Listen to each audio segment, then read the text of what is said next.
ಬ್ಯಾಚುಲರ್ಸ್ಗೆ ಯಾವಾಗಲೂ ಸಂಡೇ ಟೈಮಲ್ಲಿ ಫ್ರೀ ಇದ್ದಾಗ ಅವರು ಏನಾದರೂ ನಾನ್ ವೆಜ್ ತಿನ್ನಬೇಕು ಅಂದರೆ ಒನ್ ಆಫ್ ದ ಈಸಿಯೆಸ್ಟ್ ಮತ್ತು ತುಂಬ ಟೇಸ್ಟಿಯಾಗಿ ಆಗೋವಂಥ ಚಿಕನ್ ಗ್ರೇವಿ.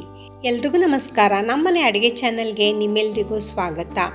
ಇವತ್ತಿನ ರೆಸಿಪಿದಲ್ಲಿ ಚಿಕನ್ ಗ್ರೇವಿ ತುಂಬ ಸಿಂಪಲ್ಲಾಗಿ ಹಾಗೆ ಸಖತ್ ಟೇಸ್ಟಿಯಾಗಿ ತುಂಬ ಬೇಗ ಆಗೋ ಅಂಥ ಚಿಕನ್ ಗ್ರೇವಿ ತೋರಿಸ್ಕೊಡ್ತಾ ಇದ್ದೀನಿ. ಫ್ರೆಂಡ್ಸ್, ಯಾರೆಲ್ಲ ನನ್ನ ಚಾನೆಲ್ ನೋಡ್ತಾ ಇದ್ದೀರಾ ಪ್ಲೀಸ್ ಸಬ್ಸ್ಕ್ರೈಬ್ ಮಾಡ್ಕೊಳ್ಳಿ, ಹಾಗೆ ಲೈಕ್ ಮಾಡಿ.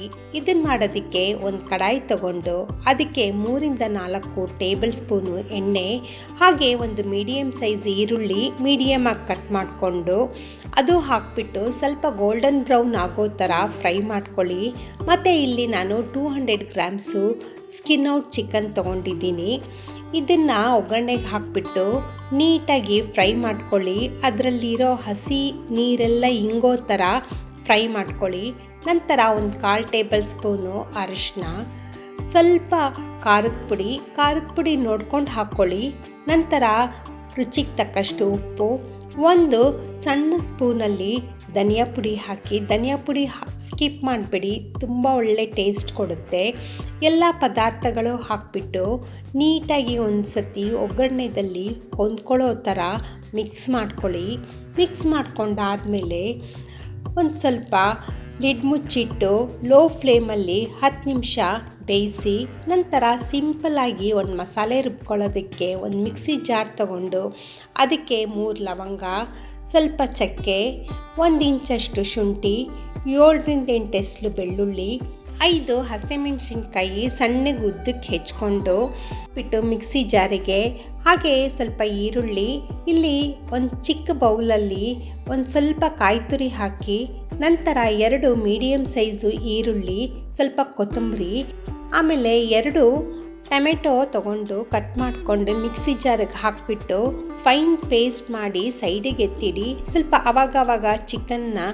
ಅವಾಗವಾಗ ಸ್ವಲ್ಪ ಚಿಕನ್ನು ಚೆಕ್ ಮಾಡ್ತಾಯಿರಿ, ಯಾಕಂದರೆ ನೀರು ಹಾಕಿರಲ್ಲ. ಸೊ ಹಬೆದಲ್ಲೇ ಸ್ವಲ್ಪ ಚೆನ್ನಾಗಿ ಅದು ಬೇಯಬೇಕು, ಚೆನ್ನಾಗಿ ನೀರೆಲ್ಲ ಬಿಟ್ಕೊಬೇಕು. ಆ ಟೈಮಲ್ಲಿ ಪೇಸ್ಟ್ ಮಾಡಿ ಇಟ್ಕೊಂಡಿರೋ ಅಂಥ ಮಸಾಲ ಎಲ್ಲನೂ ಹಾಕಿ ಸ್ವಲ್ಪ ಒಂದು 1/4 ಚಿಕನ್ ಬೆಂದರೆ ಸಾಕು. ಪೇಸ್ಟ್ ಮಾಡಿ ಇಟ್ಕೊಂಡಿರೋ ಅಂಥ ಎಲ್ಲ ಮಸಾಲೆನೂ ಹಾಕಿಬಿಟ್ಟು ನಿಮಗೆ ಗ್ರೇವಿ ಕನ್ಸಿಸ್ಟೆನ್ಸಿ ಬೇಕು ಅಂದರೆ ಸ್ವಲ್ಪ ನೀರು ಕಡಿಮೆ ಹಾಕಿ. ಮುದ್ದೆ, ಅನ್ನಕ್ಕೆ, ಸಾಂಬಾರು ಥರ ಬೇಕು ಅಂದರೆ ಸ್ವಲ್ಪ ನೀರು ಜಾಸ್ತಿ ಹಾಕ್ಕೊಳ್ಳಿ. ಇದು ಎಸ್ಪೆಷಲಿ ಬ್ಯಾಚುಲರ್ಸ್ಗೋಸ್ಕರ ಅಂತಲೇ ತೋರಿಸ್ತಾ ಇರೋದು ಈ ರೆಸಿಪಿ. ತುಂಬ ಬೇಗನೂ ಆಗುತ್ತೆ ಮತ್ತು ಟೇಸ್ಟಿಯಾಗೂ ಇರುತ್ತೆ. ಮಸಾಲ ಎಲ್ಲ ಹಾಕಿಬಿಟ್ಟು ಒಂದು ಸತಿ ನೀಟಾಗಿ ಮಿಕ್ಸ್ ಮಾಡಿ ಮೀಡಿಯಮ್ ಫ್ಲೇಮಲ್ಲಿ ಹಸಿ ವಾಸನೆ ಹೋಗೋ ತನಕ ಒಂದು 10 ನಿಮಿಷ ಬೇಯಿಸಿ. ಬೆಂದಾದಮೇಲೆ ಎಲ್ಲ ಹಸಿ ವಾಸನೆ ಹೋಗಿರುತ್ತೆ. ಒಂದು ಸತಿ ಮಸಾಲೆ ಜೊತೆ ಹೊಂದ್ಕೊಳ್ಳೋದಕ್ಕೆ ಮಿಕ್ಸ್ ಮಾಡಿದ್ರೆ ರೆಡಿಯಾಗಿರುತ್ತೆ ನೋಡಿ ಚಿಕನ್ ಗ್ರೇವಿ. ಈ ಕಾಂಬಿನೇಷನ್ನು ಚಪಾತಿ, ಪೂರಿ, ಅಕ್ಕಿ ರೊಟ್ಟಿಗೆ one of the best combination ಅಂತಲೇ ಹೇಳ್ಬೋದು. ಮತ್ತು ನನ್ನ ಚಾನಲಿನ ಸಬ್ಸ್ಕ್ರೈಬ್ ಮಾಡ್ಕೊಂಡಿಲ್ಲ ಅಂದರೆ ಪ್ಲೀಸ್ ಸಬ್ಸ್ಕ್ರೈಬ್ ಮಾಡ್ಕೊಳ್ಳಿ. ಹಾಗೆ ನನ್ನ ರೆಸಿಪಿ ನೋಡ್ತಾ ಒಂದು ಲೈಕ್ ಮಾಡಿ. ನೀವು ಮನೇಲಿ ಟ್ರೈ ಮಾಡಿ ಹೆಂಗೆ ಬಂದಿದೆ ಅಂತ ಕಮೆಂಟ್ ಮಾಡಿ. ನಿಮ್ಮ ಸಪೋರ್ಟ್ ನನಗೆ ತುಂಬ ಇಂಪಾರ್ಟೆಂಟು. ಪ್ಲೀಸ್ ಸಬ್ಸ್ಕ್ರೈಬ್ ಮಾಡ್ಕೊಂಡು ನೋಡಿ. ನನ್ನ ರೆಸಿಪೀಸ್ ಎಲ್ಲ ತುಂಬ ಸಿಂಪಲಾಗಿ ತೋರಿಸ್ಕೊಟ್ಟಿದ್ದೀನಿ. ಆ ವಿಡಿಯೋಸು ಒಂದು ಸತಿ ನೋಡಿ, ಅದಕ್ಕೂ ಸಪೋರ್ಟ್ ಮಾಡಿ. Thank you.